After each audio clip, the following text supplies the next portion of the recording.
In late 1999, the sight of this Curtiss P-40 Kittyhawk swooping through the air was still an unfulfilled dream of the original owner, Charles Darby.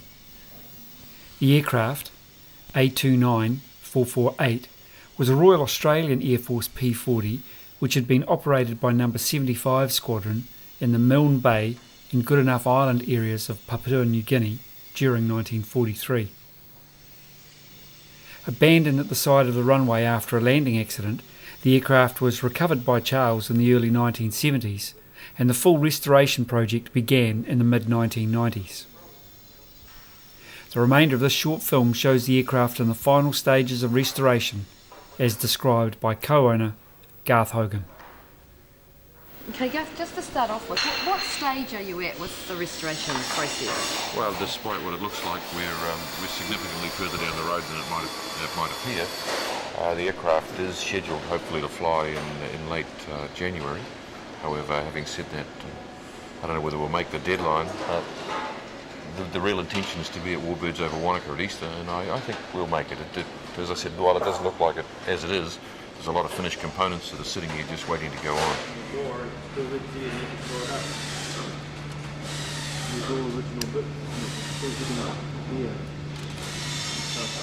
And how long have you been restoring it for?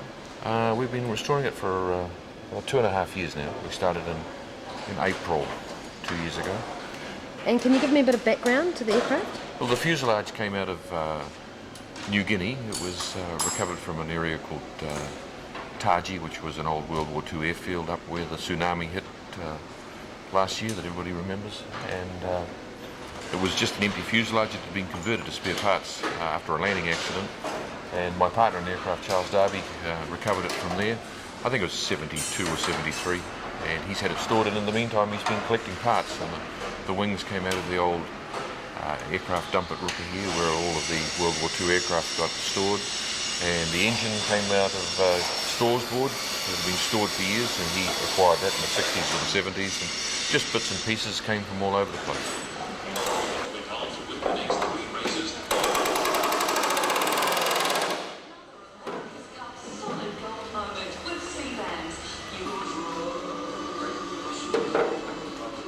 What is so special about the Kittyhawk?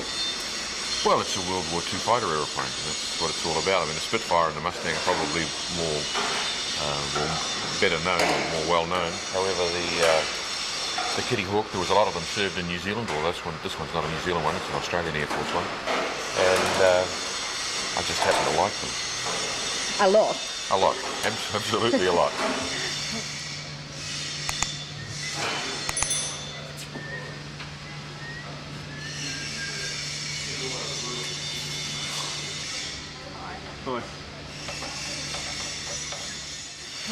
How excited are you about getting up and flying? Well, I'm trying to restrain myself a little bit. I mean, after all the time we've spent on it, we're really looking forward to getting it going. So I've still got a lot to learn before they're going to let me loose in the thing, and it'll be test flown by other guys. But hopefully by the time Wanaka comes around, they're going to let me loose in it. Are there any particularly interesting stories about any parts of the plane, the background? Yes, there's several stories that are associated with it.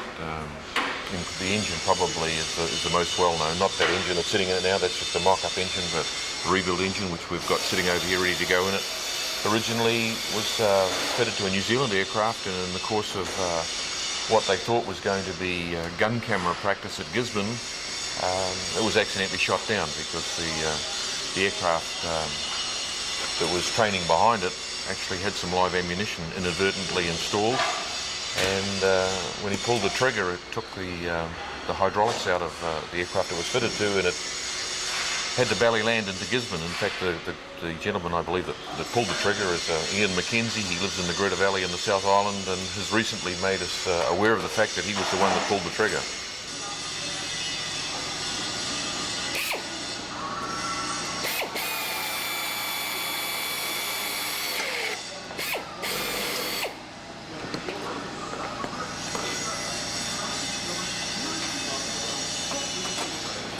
So you're putting together a Kittyhawk that was shot down in New Zealand. It seems pretty interesting. Well, the engine was, as I said, the fuselage, which retains the identity of the aircraft. When it's finished and painted, it will be painted in the identity that the fuselage was found in, which was Australian 75 Squadron. And we have located 3 of the pilots that actually flew the aircraft, one of which lives in New Zealand, lives in Havelock North. Climb inside.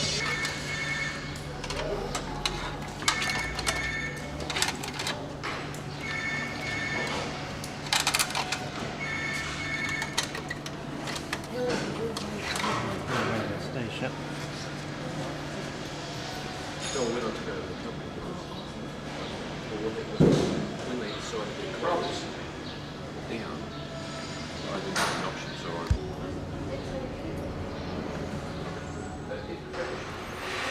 This is probably a bit of a ridiculous question, but I'll have to ask you anyway. I mean, why are you doing it? Why are you spending 2.5 years putting together an old aircraft? Well, it seemed to be a pretty good idea at the time. I've always had a love of old aeroplanes, and my partner in the aircraft, Charles Darby, he's collected all sorts of old airplanes around the world and in New Zealand, and this is the most powerful and fastest one, so I guess that's the logical one to do first.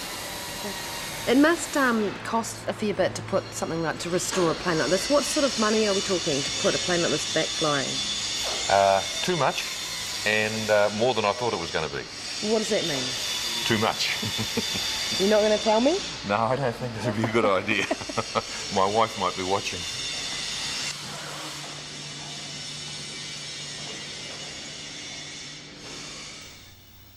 And then once all that work was completed, around 3 years after the restoration project started, the aircraft flew for the first time and has been proudly displayed on the New Zealand airshow circuit ever since.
Find one or two or more Japanese zeros way down below, point those down, give them some hurricane downhill.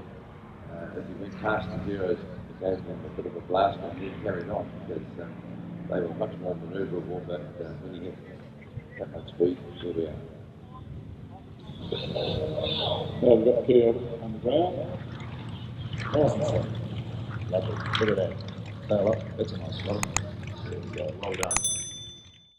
Join us on our full advert-free streaming service at historicalmachines.tv, where you'll find lots more great footage just like this, all for less than the cost of a cup of coffee per month.